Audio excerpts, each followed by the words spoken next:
Good evening. The 48th meeting of the 72nd term of the Baltimore City Council is now called to order.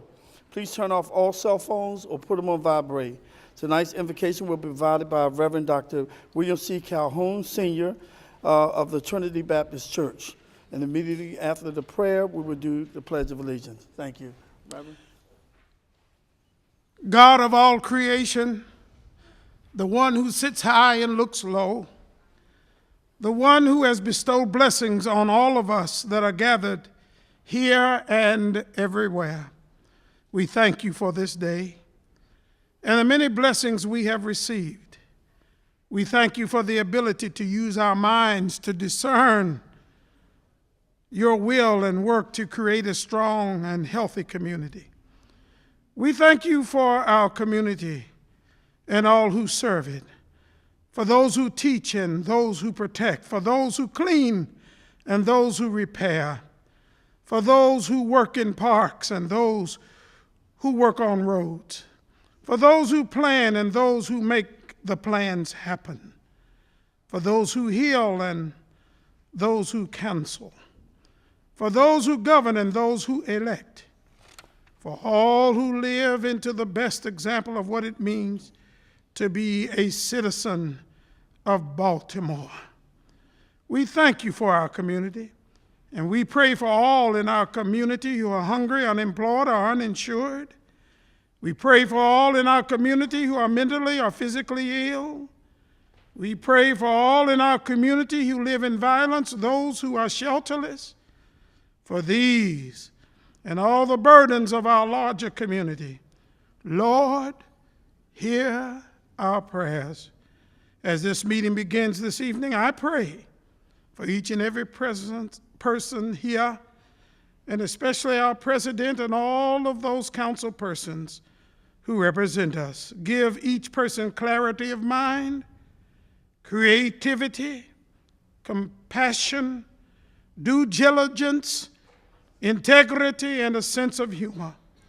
Give them listening ears and thoughtful words. Give them presence of mind and an open heart. And all God's people who know him who orders our steps and guides our feet, we can all say amen. Amen. I pledge of allegiance to the flag of the United States of America and to the republic for which it stands, one nation, under God, indivisible, with liberty and justice for all. Dr. Calhoun, thank you so much.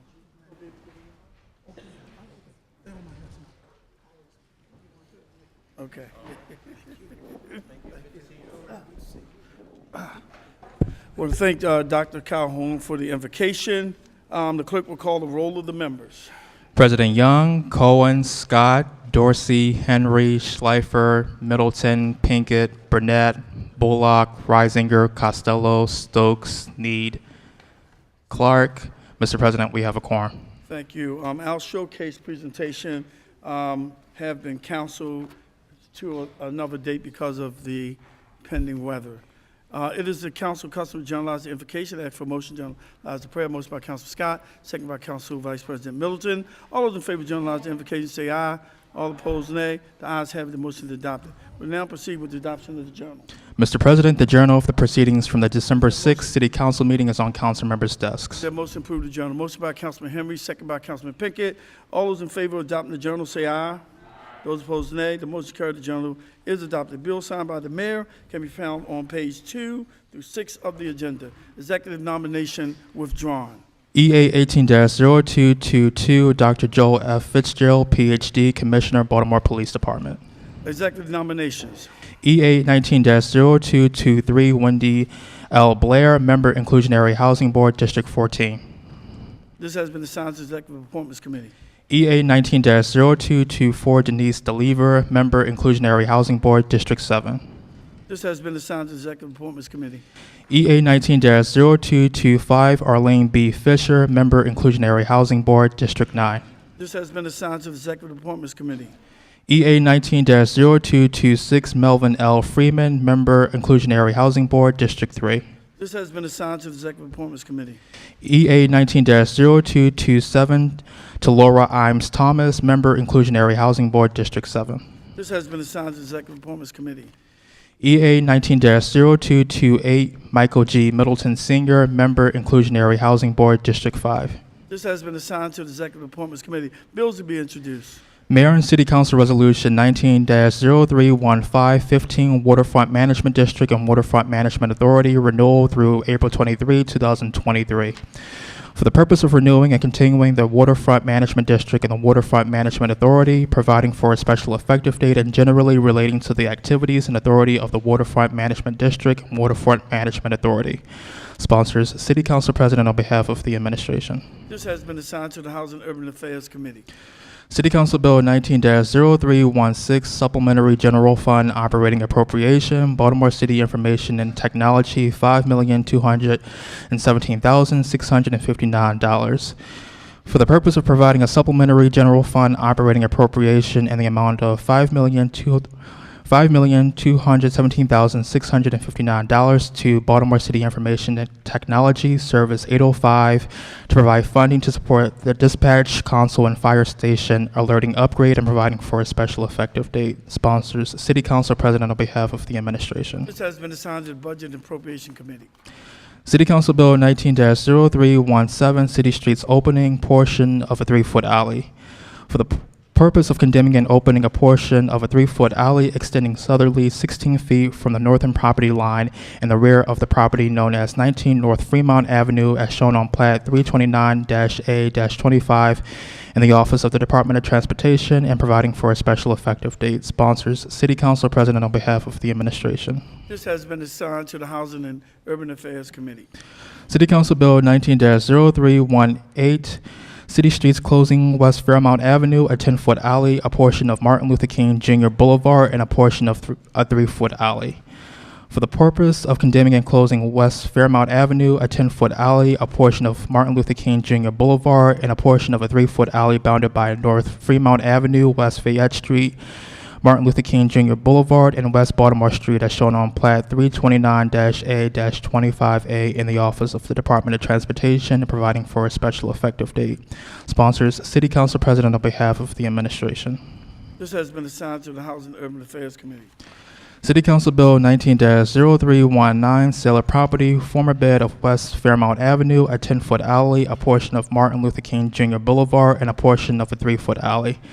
For the purpose of authorizing the mayor and city council of Baltimore to sell at either public or private sale all its interests in certain parcels of land known as the former bed of West Fairmount Avenue, a 10-foot alley, a portion of Martin Luther King Jr. Boulevard, and a portion of a 3-foot alley bounded by North Fremont Avenue, West Fayette Street, Martin Luther King Jr. Boulevard, and West Baltimore Street is no longer needed for public use and providing for a special effective date. Sponsors, City Council President on behalf of the administration. This has been assigned to the Taxation, Finance, and Economic Development Committee. City Council Bill 19-0320, Passenger for Hire Services Tax Corrective. For the purpose of correcting provisions governing the city's passenger for hire excise tax to conform with limitations imposed by state law, providing for a special effective date, and generally relating to the imposition and collection of an excise tax on passenger for hire services. Sponsors, City Council President on behalf of the administration. This has been assigned to the Taxation, Finance, Economic Development Committee. City Council Bill 19-0321, Zoning Modifications to Approve Final Development Plans. For the purpose of modifying the procedure by which a major change may be made to an approved plant unit development. Sponsors, Clark, Henry, Dorsey, Sneed, Cohen, Burnett, Stokes. Chair recognizes Councilwoman Clark. Thank you, Mr. President, members of the council. This is a modification of a transform provision. A planned unit development is and has been for years a special legislation of the City Council whereby within its boundaries you can impose certain conditions, requirements, height limitations that are above and beyond or below the regular zoning. This legislation would say that the practice should continue, whereby if you have an existing planned unit development and you want to amend it, for example, to change a use or something like that, You should be able to do it just by submitting an amendment to the existing legislation to the Baltimore City Council, and if it's approved, it's done. And so right now, there's a process in place where you have to terminate the old PUD, go to create the new PUD that includes your maybe minor or amendment. And then it takes forever, and it's a lot of process for something that should and used to be fairly simple. I think we should look at it. Thank you very much. Thank you, Councilwoman. This has been assigned to the Land Use and Transportation Committee. City Council Bill 19-0322, rezoning 1818 East Pratt Street. For the purpose of changing the zoning for the property known as 1818 East Pratt Street, as outlined in red on the accompanying plat, from the R8 zoning district to the C1 zoning district. Sponsors, Sneed. This has been assigned to the Land Use and Transportation Committee. Michael.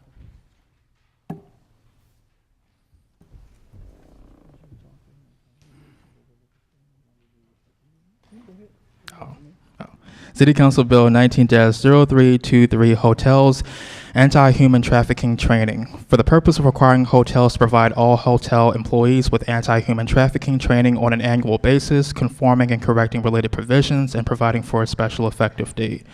Sponsors Burnett, Henry, Bullock, Dorsey, Sneed, Cohen, Pinkett, Schleifer, President Young, Middleton, Stokes, Clark. Any more co-sponsors? Please note that Councilman Reisinger, as a co-sponsor, Chair recognizes Councilman Burnett. Thank you, Mr. President. What this bill does is amend already existing law that this body passed that was sponsored by then Councilman Kraft, that requires, the existing law requires hotel workers to be trained when they're hired on how to identify signs of human trafficking. This small change would basically make it so that every single year, every employee of every hotel in Baltimore City takes a training on how to identify signs of human trafficking, with the hopes that, you know, oftentimes these people are on the front lines of where trafficking is occurring in hotels in Baltimore City. And so our hope is that they can continue to be advocates in helping victims get help. And so the intention is to make them better trained to do so. And thank you all for your support. And thank you for being a leader in this field of making sure that we do something about the human trafficking that take place right here in Baltimore City. So again, I want to thank you for that. Resolution to be introduced. City Council Resolution 19-0122R, recognizing January as Human Trafficking Awareness Month. For the purpose of recognizing January as Human Trafficking Awareness Month and recognizing the tireless and ongoing efforts of the Baltimore City Human Trafficking Collaborative in educating the citizens of Baltimore to assist in the prevention of human trafficking and supporting victims of human sex and labor trafficking. Sponsors Burnett, Henry, Bullock, Dorsey, Sneed, Cohen, Pinkett, Schleifer, President Young, Middleton, Stokes, Clark. Please note, Councilman Scott. Councilman Scott. Please note Councilman Scott is a co-sponsor. Councilman Reisinger, did he raise his hand? Okay, Chair recognizes Councilman Burnett. Please note Councilman Reisinger is a co-sponsor. Thank you, Mr. President. In 2010, President Obama first proclaimed January as National Slavery and Human Trafficking Prevention Month. And since then, all over the country, organizations like the Baltimore City Human Trafficking Collaborative have come online. Well, a lot of this work has been doing well before we came online, but the idea is to raise awareness of this issue. Baltimore, it is particularly problematic because of our proximity to casinos, sporting events. We're on the 95 corridor where you have victims that are moved between DC, Atlanta, New York, Philadelphia. It's the richest, wealthiest state, or one of the wealthiest states in the country. And so those are areas that you also see a lot of instances of human trafficking, whether that's sex trafficking or labor trafficking. And so the hope is that through raising awareness, honoring this month, leveraging resources, and passing legislation both at the local level and at the state level, we can help people get out of that life and return to some sense of normalcy. It is a huge issue that is impacting a lot of our young people, a lot of our particularly vulnerable populations like the LGBTQ community and the homeless community, all of the folks who are already vulnerable anyway, who may experience issues with drug addiction or housing instability or underemployment, are particularly vulnerable to traffickers, as are our young people. This body has been very supportive of this work, and so for that I am thankful. I also want to thank all of the members of the Baltimore City Human Trafficking Collaborative, our partners in law enforcement and in education, who've been working tirelessly to help survivors get out of that life and back home and turning their lives around, and also to our law enforcement partners who've been working tirelessly to hold traffickers accountable. It is the modern form of slavery. There are estimates that over millions of people globally are trafficked, and we know that in the United States, 1 in every 3 runaways encounter a trafficker within 48 hours. So it's a big deal that requires a lot of coordination and support around this work. And so I want to send a big thank you to everyone who does this on a day-to-day basis, to my colleagues who've been very supportive of this, and I just look forward to continuing to help resolve this issue in Baltimore City. So thank you, and I am asking for immediate adoption. Second by Councilman Stokes. All in favor of suspending the rules for immediate adoption of this resolution, say aye. Aye. Those opposed, nay. The motion carried. The rules are suspended. Chair recognizes Councilman Burnett to move it. I'd like to move the bill. Move the resolution. Second by Councilman Stokes. All in favor of adopting resolution 18-0122R, say aye. Aye. Those opposed, nay. The motion carried and this resolution is adopted. City Council Resolution 19-0123R, request for state action removing financial incentives for trash incineration.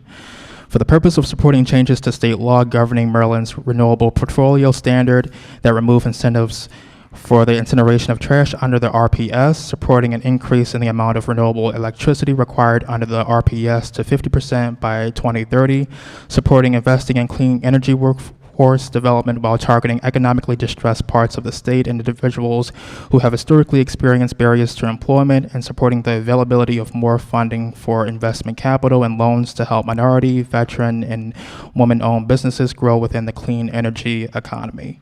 Sponsors: Clark, Reisinger, Henry, Bullock, Dorsey, Snead, Stokes, Cohen, Burnett, Pinkett, Middleton. Chair recognizes Councilwoman Clark. Thank you, Mr. President. Mr. President, members of the City Council, the title of this resolution should be what we said outside: no cash for trash. So what do I mean by that? I mean that our incinerators here in Baltimore City are getting subsidized while they're spewing pollution into the air, are getting subsidized because their incineration produces energy. That's not, we don't want the state of Maryland that we live in and are trying to clean up to be subsidizing practices that are not beneficial to the clean air we seek. Finally, I think we have come to the year at the state of Maryland in the General Assembly when we can get this bill passed. And it's a bill that includes a lot of provisions, the Clean Air Act. And what it does first and foremost is it changes regulations and privileges in state law that do provide subsidies to incinerators such as the one down the street and others that turn their heat into power here in Baltimore City. That shouldn't be subsidized when you look at the air above those incinerators. The other things this bill does is to provide investment in wind and in solar systems and the jobs they create, and in training people across the state of Maryland to work in those high-paying jobs and to start their own business connected with clean energy jobs. Why do I think this year is the winning year, the third year through? Because just like this city council has zoomed with the new class that isn't new anymore, elected in 2016. Yeah. My gosh, the things we've accomplished with this class. And now, in Annapolis, I hope we have the same feeling. Great veterans, but new energy, the new generation that has to live through the future we're creating. And so I think we'll see big changes there. And this might be the year. Mr. President, I'd like to move to suspend the rules to permit immediate adoption. Second by Councilman Reisinger. All those in favor of suspending the rules for immediate adoption of this resolution, say aye. Aye. Those opposed, nay. The motion carried. The rules are suspended. Move the adoption of the resolution and send it through that foggy air to Annapolis, and when it comes home, it'll have a clear shot. Do I have a second? Second by Councilman Reisinger. All those in favor of adopting Resolution 18-0123R, say aye. Aye. Those opposed, nay. The motion carried. This resolution is adopted. Next, we got to do something about cigarette smoke. City Council Resolution 19-0124R, request for state action, Baltimore Police Commissioner Search Committee. For the purpose of calling on the Maryland General Assembly to enact and the governor to sign legislation that creates the Baltimore Police Commissioner Search Committee. Sponsors Scott, Henry, Bullock, Dorsey, Sneed, Cohen, Burnett, Pinkett, Clark. Chair recognizes Councilman Scott. Thank you, Mr. President, and there will be no references to foggy air. Mr. President, members of the council, each time it's made, the selection of a Baltimore police commissioner is a critical decision. But what I think we must know and understand is that having a robust and inclusive process in the search for a police commissioner cannot and should not be optional. That's why today, I, along with my colleagues, and I greatly appreciate their support, are asking the General Assembly to amend 16.5 of the Public Local Law to create the Baltimore Police Commissioner Search Committee. And let us clear up a few things. What we are not asking for is for them to take power away from the mayor of Baltimore. The mayor of Baltimore, if one of them should take up this law and implement it, would still have the full authority to appoint the police commissioner. However, what we know and understand, especially after what we just went through over the past few months, is that we are now, no disrespect to those before us, we are now living in the 21st century and with a citizenry that is more engaged and demands more of each of us. And what we have to do is include in everything that we do the most important voices in Baltimore, and that is the citizens of Baltimore.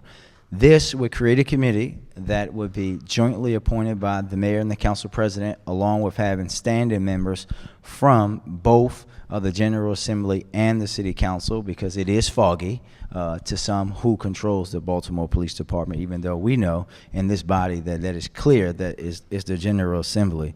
But what we have to do is have a better process.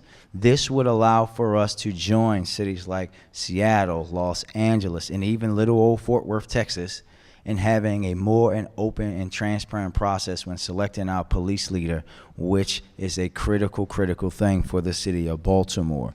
So with that, Mr. President, I'd like to move to suspend appropriate rules to immediately adopt the resolution. Second by Councilman Dorsey. All those in favor of suspending the rules to adopt this resolution, say aye. Aye. Those opposed, nay. The motion carried. Chair recognizes Councilman Scott. Thank you, Mr. President. Mr. President, I move the resolution. Second by Councilman Dorsey. All those in favor of moving Resolution 19-0124R, say aye. Aye. Those opposed, nay. The motion carried. This resolution has been adopted. City Council Resolution 19-0125R, request for state action, Baltimore Police Department civilian staffing.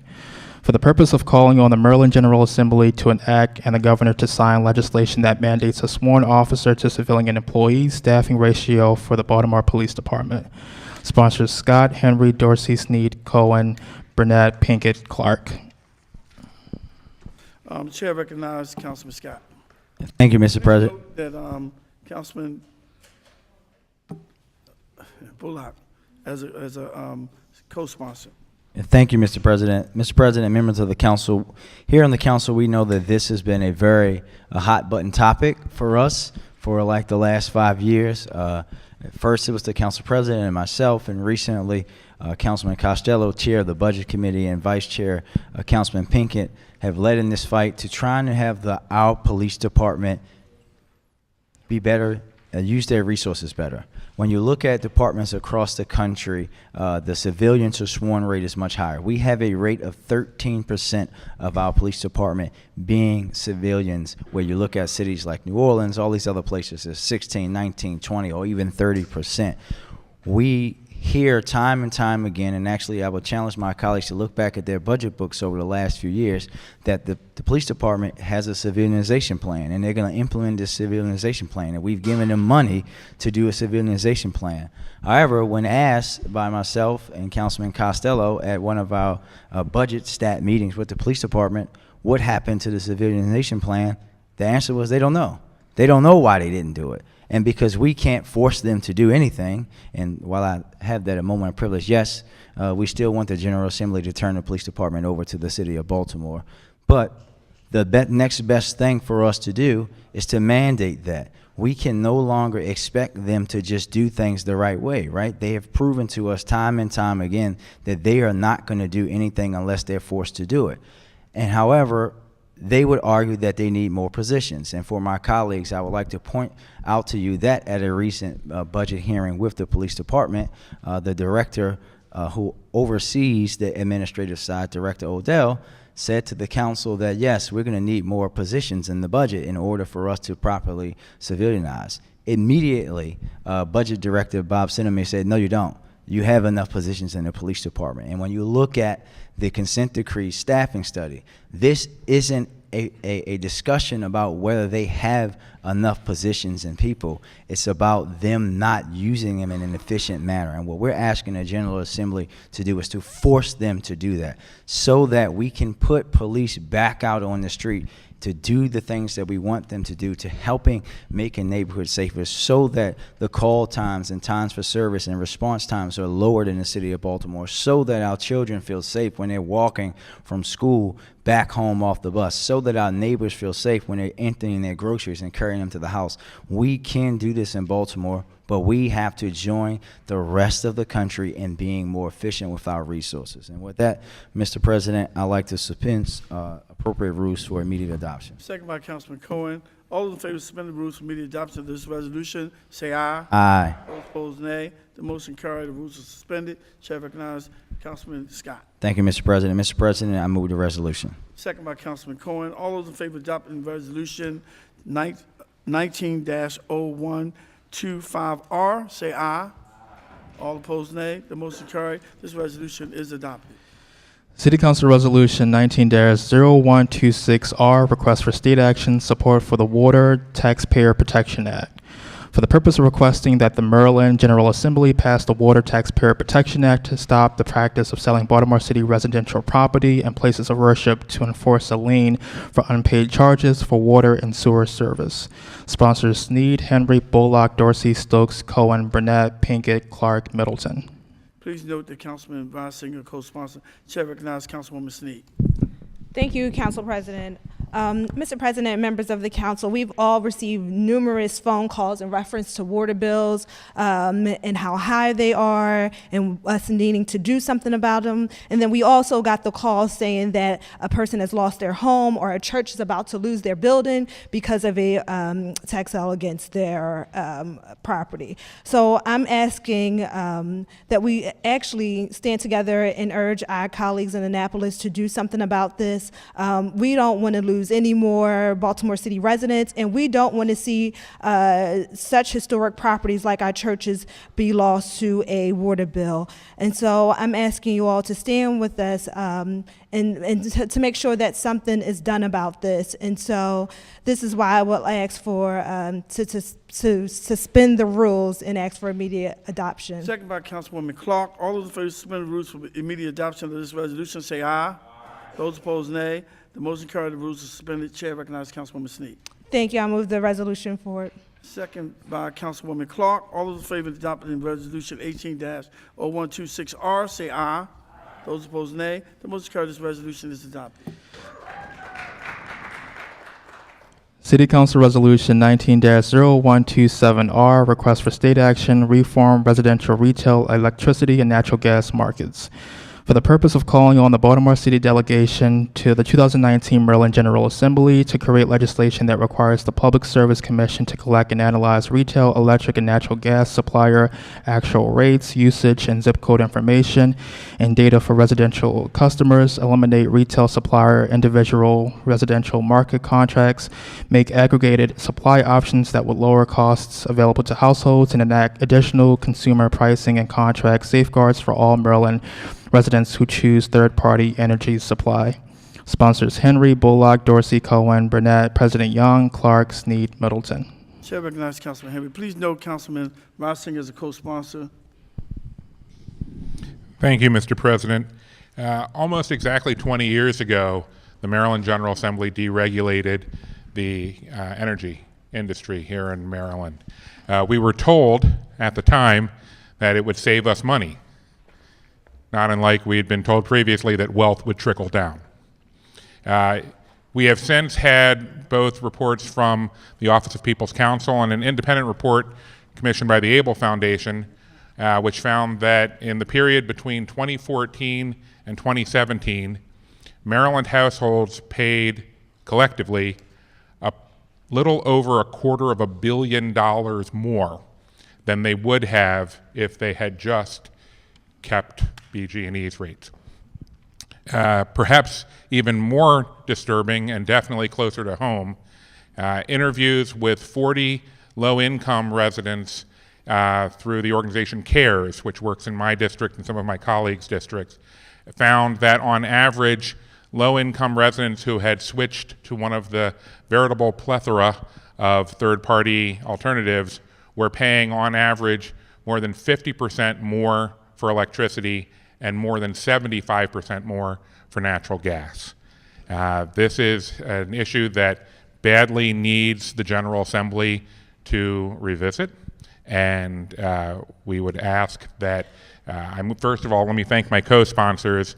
At the request of many of the advocates for this issue, we are not asking for immediate adoption tonight, but we will be asking for a timely hearing so that this council's will can be expressed to the General Assembly before the end of the session.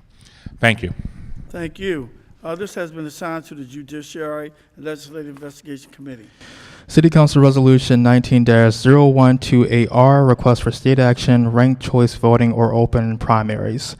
For the purpose of calling on the General Assembly to pass and the Governor to sign HB 26, which authorizes Baltimore City to adopt either a ranked choice or open primary election voting system to ensure inclusive and democratic elections for city officials.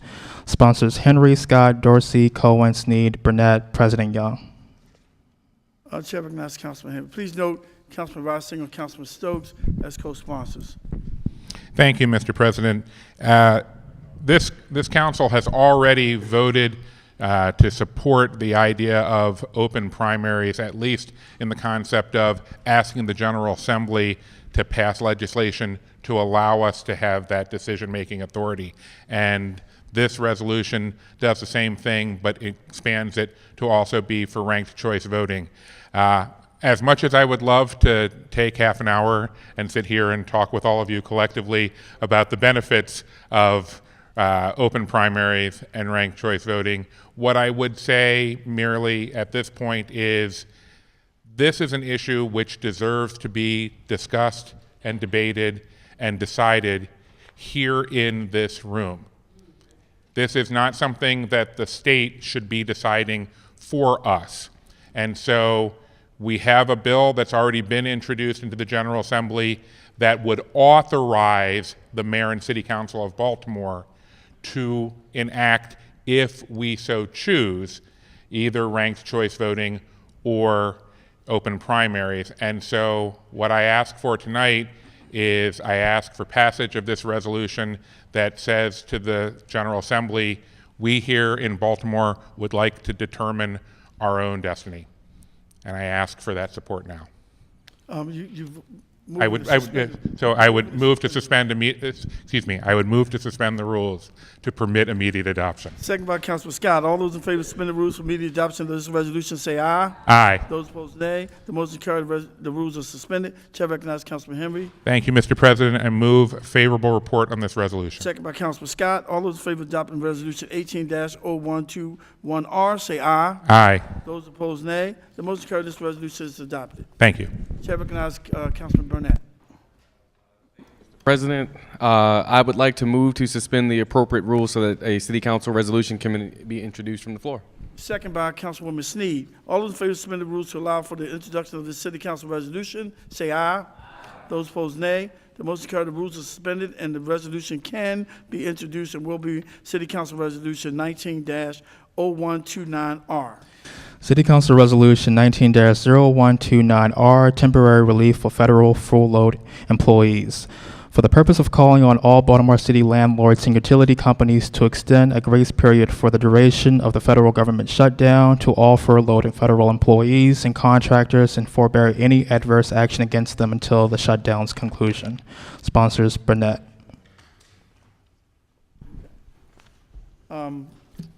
Chair recognizes Councilman Burnett. Thank you, Mr. President.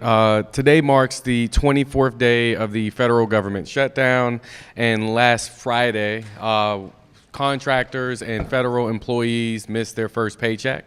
We've all watched the national news, and it does not seem that a resolution to this and a reopening of the federal government is on the horizon. But we do know that for many federal workers in Baltimore City, across the state of Maryland, and across the country are now trying to figure out how they're going to pay their rent, how they're going to pay for utilities, how they're going to pay for childcare, and that's actually having a devastating impact on the country, whether it's at airports, whether it's in our national parks, our hospitals, there's a lot of folks who are impacted, and the quality of life is slowly starting to deteriorate in the United States. But most importantly, I'm deeply concerned about the workers who live in Baltimore City, who now are trying to figure out, how do I stay in my home? How do I keep the lights on? And so this resolution is asking that the Baltimore Gas and Electric Company, organizations like the Maryland Multi-Housing Association, the mayor, who actually announced today leniency on water bills and other or city programs to help people stay in their homes, figure out what are they going to do next as the national crisis that I would call, which is the shutdown over such a trivial issue, my opinion, around a border wall. Continues to move on. And so as much as I'm hoping that this is resolved so that we can continue to move forward as a country, that I'm also asking for temporary relief for workers who are furloughed. Thank you. You moving to suspend the rules? Yep. Sorry. Next I'm quite page on the sure script. every council member is co-sponsors. Okay, all members are co-sponsors. Chair recognizes Councilman Burnett. Yeah, I would like to suspend the rules for immediate adoption. Second by Councilwoman Sneed. All those in favor of suspending the rules for immediate adoption of this resolution, say aye. Aye. All opposed, nay. The motion carried. The rules are suspended. And I'd like to move the resolution, Mr. President. All those in favor of adopting, you got the second from Sneed. All those in favor of adopting resolution 19-0129R, say aye. Aye. Those opposed, nay. The motion carried. This resolution is adopted. Thank you. We have to go back to resolution 19-0128R. Councilman Henry, there was an error where I read 18-0121 instead of 0128. So could you make that motion? Am I suspending the rules again? No. You can suspend the rules again for Brandon, and second by Brandon. All those in favor of adopting resolution 18-0128R, say aye. Aye. All opposed, nay. The motion carrying this resolution is adopted. Thank you. You can find the consent calendar in section A at the back of the agenda. Is there a motion to approve the consent calendar? Motion by Councilman Costello, second by Councilman Schleifer. All those in favor of approving the consent calendar, say aye. Those opposed, nay. The motion carried. This calendar is approved. Chair recognizes Vice President Middleton.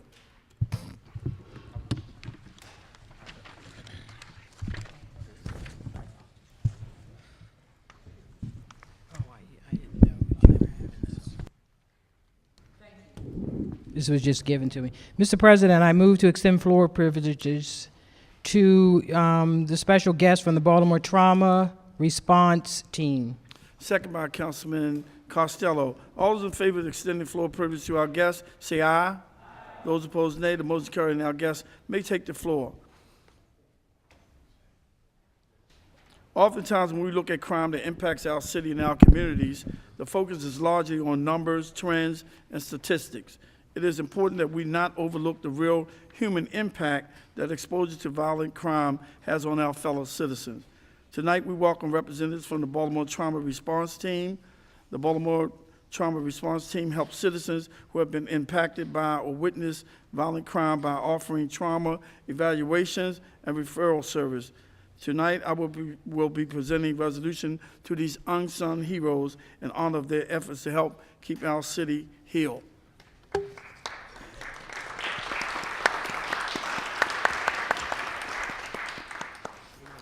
Okay.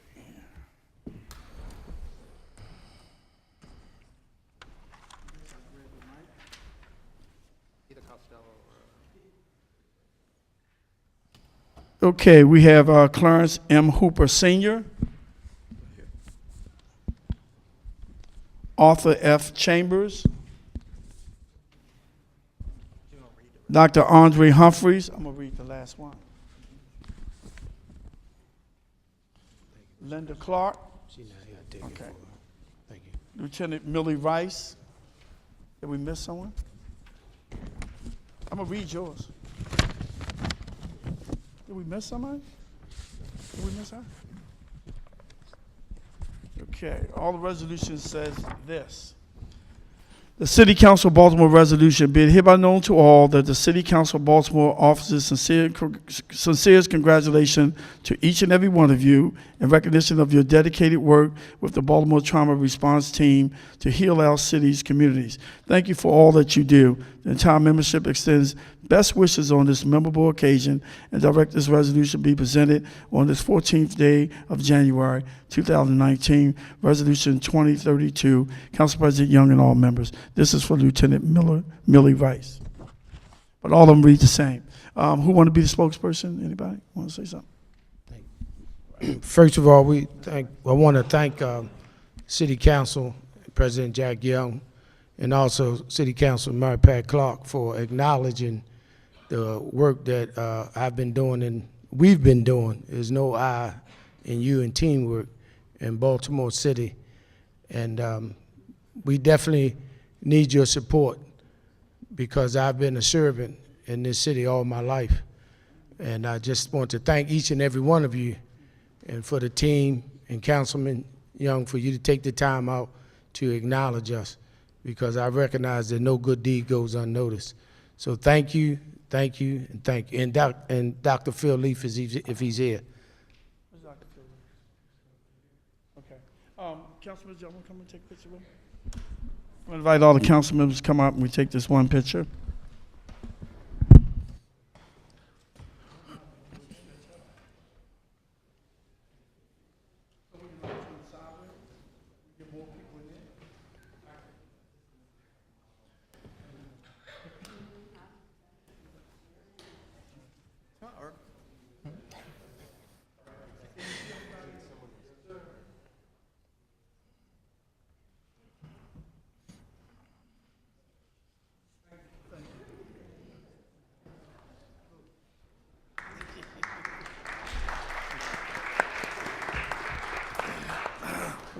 Again, thank you for the important work that you all do day in and day out. At this time, I'm going to recognize Vice President Middleton again. Thank you, Mr. President. I move again to extend the floor privileges to our special guest from the Baltimore City chapter of the AKA sorority. A second by Councilman Ryan Singer. All those in favor of extending floor privileges to our guests, say aye. Those opposed, nay. The motion carried, and our guests may take the floor. We are pleased to be joined today by the wonderful ladies of the Phi Psi Phi chapter of Alpha Kappa Alpha Sorority Incorporated. On behalf of my city council colleagues, I'd like to thank you for your continual service to the city of Baltimore. Your chapter, since being chartered in 2014, has wasted no time making an impact on the lives of Baltimoreans. From your successful Extend program to voter education and registration, drives to family strengthening services and community cleanups, your chapter has truly been a force for incredible good in our community. As we enter 2019, I'd like to applaud each of you for your dedication and service to Baltimore. And I want to also allow one of your sorors, if she want to have any comments, to have it. That's Councilwoman Snead. You want to say something? I just want to say thank you for all the work that you guys do. Thank you for coming down to learn more about what we do so you can then spread the word to people in your community about what we're trying to do to make a difference in our community. So thank you, Soros. Okay, Council Vice President Middleton, you have something to say? That they do have a wonderful community center hall on Doefield that has been there for a very long time. So if you are in need for a place, that's a place you can also have things and your meetings and so on. So thank you for being a part of the 6th District and serving the entire city. Okay, we're going to come down and take a picture. Council members, if you want to join this one, you're welcome as well.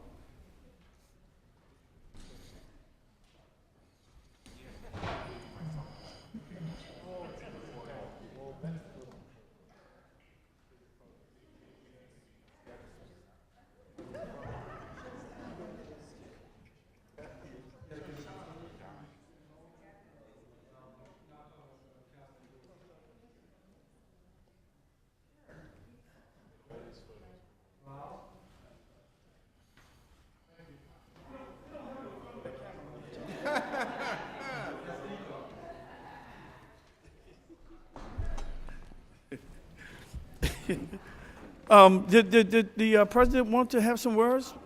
You want to say anything? Costello, can you give her your mic? Good evening.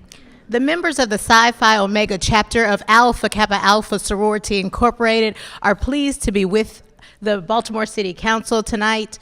Our chapter was chartered February 16, 2014, with the specific purpose of serving the communities and families in East Baltimore. Many of us live in East Baltimore, Northeast Baltimore, but we work in West Baltimore.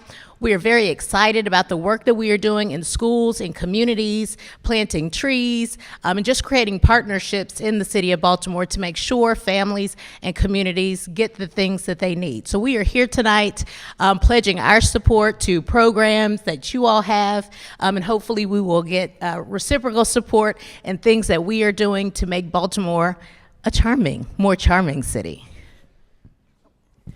Thank you. Thank you. And again, thank you for the great work that you all do day in and day out. We'll now move the bills on second read, Executive Appointments Committee. EA 18-0208, David C. Ryer, Member, Inclusionary Housing Board, District 7.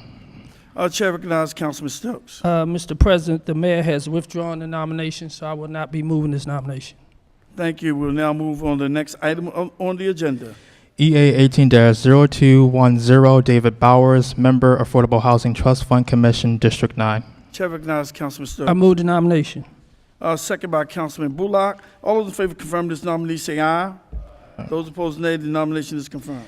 EA 18-0211, Tisha Guthrie, Member, Affordable Housing Trust Fund Commission, District 11. Chair recognizes Councilman Stokes. I move the nomination. Second by Councilman Costello. All those in favor of confirming this nominee say aye. Those opposed, nay. This nomination is confirmed. EA 18-0212, Damian Hosling, Member, Affordable Housing Trust Fund Commission, District 12. Chair recognizes Councilman I Stokes. move the nomination. Second by Councilwoman Snead. All those in favor of confirming this nominee say aye. Those opposed, nay. This nomination is confirmed. EA 18-0213, Charles M. Hill, Member, Affordable Housing Trust Fund Commission, District 4. Chair recognizes Councilman I Stokes. move the nomination. Second by Councilman Henry. All those in favor of confirming this nominee say aye. Those opposed, nay. This nomination is confirmed. EA 18-0214, Alan R. Ingram, Member, Affordable Housing Trust Fund Commission. Chair recognizes Councilman Stokes. I move the nomination. Second by Council Vice President Middleton. All those in favor confirm this nominee say aye. Those opposed, nay. This nomination is confirmed. EA 18-0215, Aletha Joins, Member, Affordable Housing Trust Fund Commission, District 5. Chair recognizes Councilman I Stokes. move the nomination. Second by Councilman Schleifer. All those in favor confirm this nominee say aye. Those opposed, nay. This nomination is confirmed. EA 18-0216, Renadine Kimball, Member, Affordable Housing Trust Fund Commission, District 8. Chair recognizes Councilman Stokes. I move the nomination. Second by Councilman Burnett. All those in favor confirm this nominee say aye. Those opposed, nay. This nomination is confirmed. EA 18-0217, Shannon E. Snow, Member, Affordable Housing Trust Fund Commission, District 14. Chair recognizes Councilman Stokes. I move the nomination. Second by Councilwoman Clark. All those in favor confirm this nominee say aye.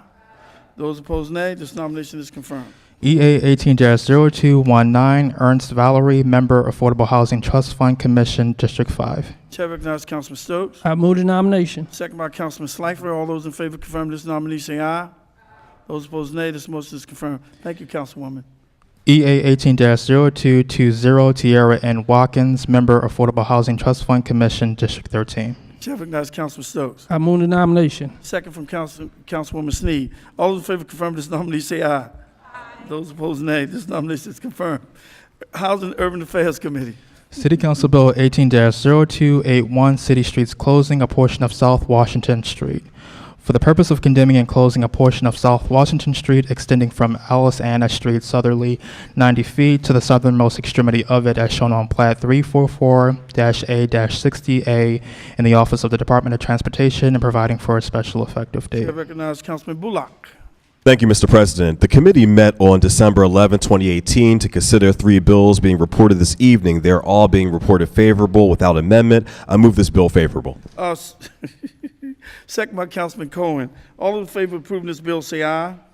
Those opposed, nay. The motion is approved. This bill moves to third reader.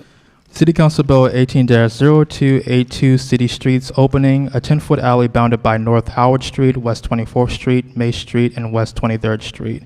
For the purpose of condemning and opening a 10-foot alley bounded by North Howard Street, West 24th Street, May Street, and West 23rd Street as shown on Plat 105-B-50 in the Office of the Department of Transportation and providing for a special effective date. Chair recognizes Councilman Bullock. Thank you, Mr. President. I move the bill favorable. Second by Councilman Stokes. All those in favor of approving this bill say aye. Those opposed, nay. The motion is approved. This bill moves to third reader. City Council Bill 18-0283, City Streets Closing a 10-foot alley bounded by North Howard Street, West 24th Street, May Street, and West 23rd Street. For the purpose of condemning and closing a 10-foot alley bounded by North Howard Street, West 24th Street, May Street, and West 23rd Street as shown on Plat 105-B-50A in the Office of the Department of Transportation and providing for a special effective date. Chair recognizes Councilman Bullock. Thank you, Mr. President. I move the bill favorable. Second by Councilman Stokes. All those in favor of approving this bill say aye. Those opposed, nay. The motion is approved. This bill moves to third reader. Land Use and Transportation Committee. City Council Bill 18-0290, Zoning Conditional Use Residential Care Facility Variances 1208, 1210 through 1222, and 1224 through 1226 East Baltimore Street. For the purpose of permitting, subject to certain conditions, the establishment, maintenance, and operation of a residential care facility on the properties known as 1208, 1210 through 1222, and 1224 through 1226 East Baltimore Street, as outlined in red on the accompanying plat, and granting variances from certain bulk and yard regulations for near yard and building height, and from certain off-street parking regulations. Chair recognizes Councilman Reisinger. Mr. President, I move the finding of facts. Second by Councilman Stokes. All those in favor of approving the finding of facts say aye. Aye. Those opposed, nay. The motion to approve the finding of facts are adopted. Chair recognizes Councilman Reisinger. Mr. President, I move the bill favorable. Second by Councilman Stokes. All those in favor of approving this bill say aye. Those opposed, nay. The motion to approve this bill moves to third reader. Committee announcement. Chair recognizes Councilwoman Snead. Coming down the line. Yes, the Labor Committee will actually hold a hearing on Thursday, February the 7th, 2019 at 1 p.m. To find out, to get an update on where we are with the residency requirements bill, to find out how it's working, who's living in the city that's supposed to be living in the city. Thank you. Thank you, Councilwoman. Chair recognizes Councilman Stokes. Thank you, Mr. President. The Executive Appointments Committee will hold a hearing on Wednesday, January the 23rd at 10 a.m. to view the following nominations: Affordable Housing Trust Fund Commission, Cynthia P. Truitt; Inclusionary Housing Board, Wendy Blair; Denise DeLeva, Arlene Fisher, Melvin Freeman, Talora Imes Thomas, and Michael Middleton Sr. Chair recognizes Councilman Costello. Thank you, Mr. President. I move to suspend Rules 10.2 and 10.3 to announce a hearing. Second by Councilman Schleifer. All those in favor, suspend the rules and announce the hearing, say aye. Aye. All opposed, nay. The motion carried. Chair recognizes Councilman Costello. Thank you, Mr. President. Budget and Appropriations Committee will hold a hearing on Thursday, January 17th at 1 p.m. in Chambers. This is for Bill 19-0316, Supplementary General Fund Operating Appropriations, Baltimore City Information Technology, the amount of $5,217, $5,217,659.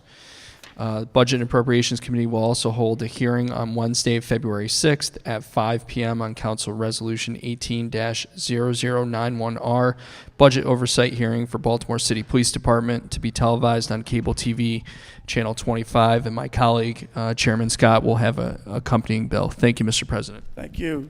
Chair recognizes Councilman Reisinger. Yes, Mr. President, members of the council, the Land Use and Transportation Committee will hold a hearing on Bill 18-0306 on January 30th at 5 p.m. in the council chambers. This is a televised hearing for the Health Code Clean Air Regulation and the purpose of regulating the emissions from commercial solid waste incinerators.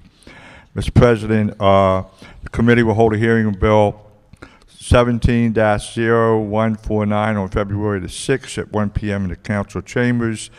This is a rezoning located at 1401 Woodall Street and 1446 Stevenson Street.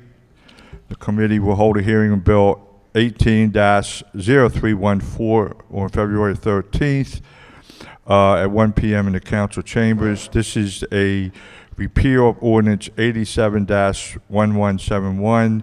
This is the Wyman Park Medical Center Joint Use Facility with the Johns Hopkins University Plan Unit Development. The committee will hold a hearing on Bill 17-0074 on February 20th at 1 p.m. on the council chambers. This is a zoning conditional use parking, open off-street area located at 3023 Virginia Avenue. And also the committee will hold a hearing on Bill 18-0287 on February 20th at 1:05 p.m. in the council chambers. This is zoning conditional use conversion of a single-family dwelling unit to 3 dwelling units in the R8 zoning district with variances located at 1235 West Lafayette Avenue. Thank you, Mr. President. All right, Chair recognizes Councilman Bullock. Thank you, Mr. President. The Housing Urban Affairs Committee will hold a work and voting session on City Council Bill 18-0308, Ordinance Community Relations, Housing Discrimination, Source of Income, on Tuesday, January 22nd, 2019, at 2 p.m. in the council chambers. Chair recognizes Council Vice President Middleton. Thank you, Mr. President. Taxation, Finance, and Economic Development Committee will hear City Council Bill 18-0309 Thursday, January 17th, 2019 at 10:10 a.m. It's the sale of property for 732 West Lexington Street, Block 0586, portion of Lot 002. Chair recognizes Councilman Scott. Thank you, Mr. President. Mr. President, members of the council, the Public Safety Committee on January 29th, 4 p.m. here in the DuBurn Chambers will have a hearing, legislative oversight with the Baltimore City Fire Department for them to update the Committee on Fire Safety Efforts and Statistics in Baltimore on February the 6th at 5:01 p.m. here in the council chamber to run immediately after Councilman Costello's budget stat. The City Council Public Safety Committee will have a hearing for Resolution 18-0092R, monthly council stat meetings with the Baltimore City Police Department. Thank you. Thank you. Regular announcements. First of all, I want to thank you, Mr. Karan Banks, if you could stand up. Karan.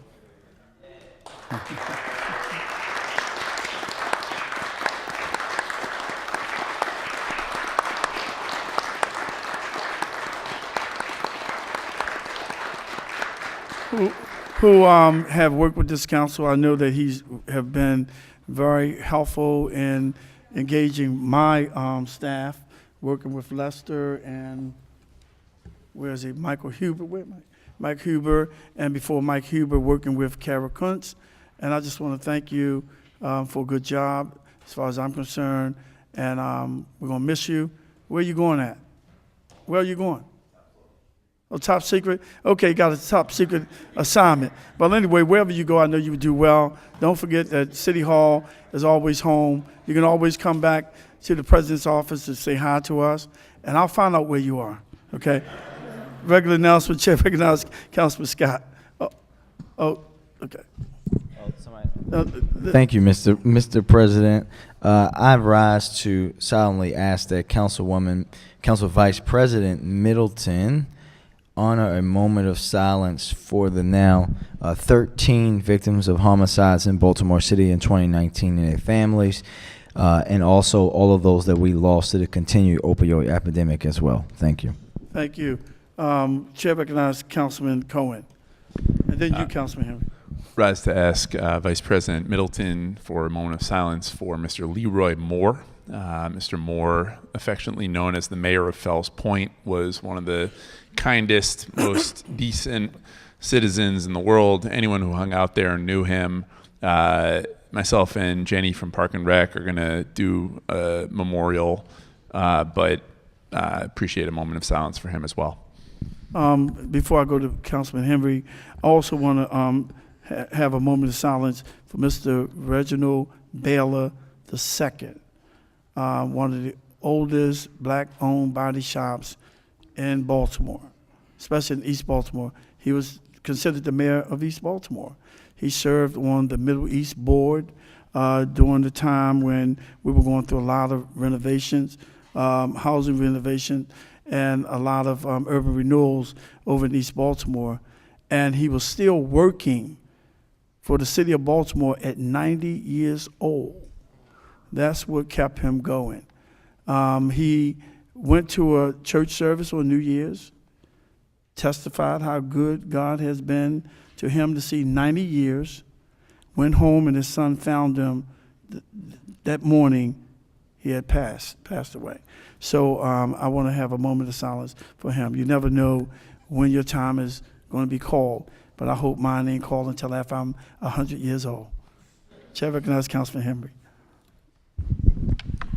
Thank you, Mr. President. I'd also ask if we could have a moment of silence for Roy Hilton, who was a former member of the Baltimore Colts, who after his retirement from football, like was more necessary in those days, had to go out and get an actual job.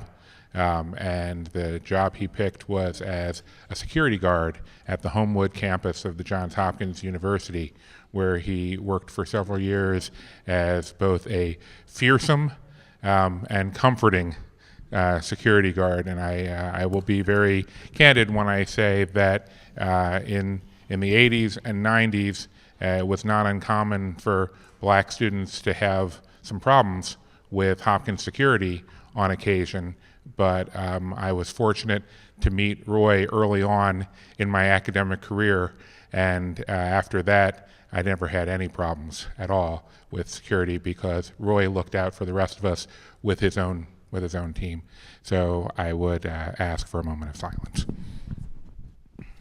Chair recognizes Councilman Costello.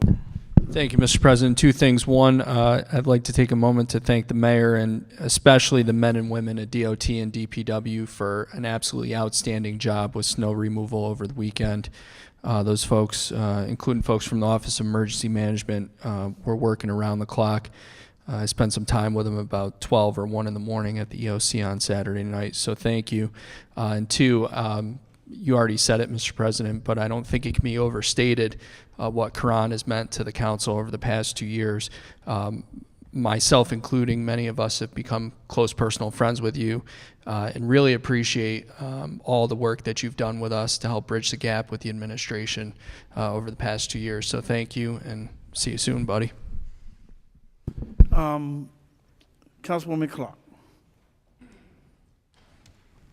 Two things, Mr. President, members of the council. First and foremost, Karan always sits in this seat when he spies on us.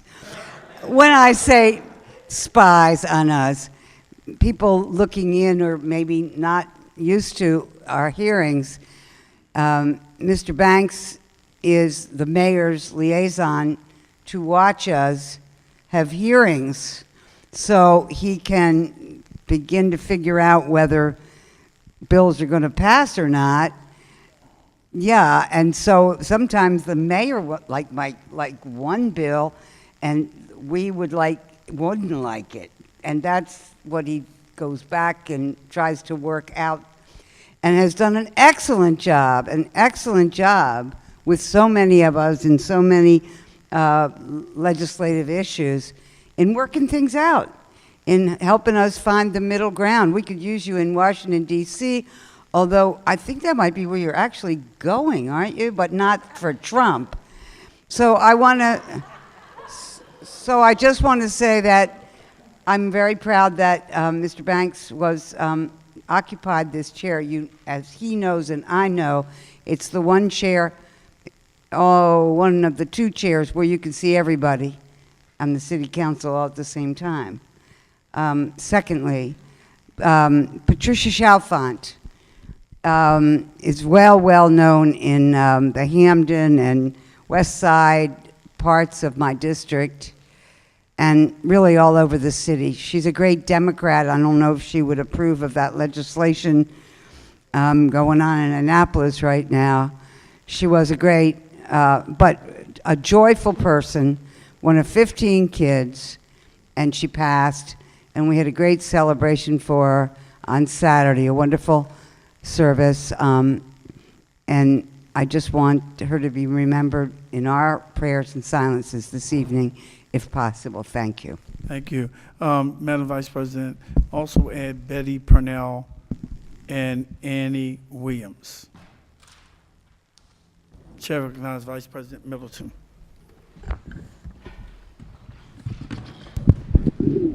The next meeting of the City Council will be held on Monday, January 28th, 2019 at 5 p.m. And may we have a moment of silence for Leroy Moore, Reginald Baylord II, Roy Hilton, Patricia Chalfant, Betty, and I'm sorry, Council Purnell, and Annie Williams. Yeah, Annie Williams. And also for the families of the now 13 homicides in Baltimore City for 2019, and also for the families that are suffering from continued opioid epidemic issues.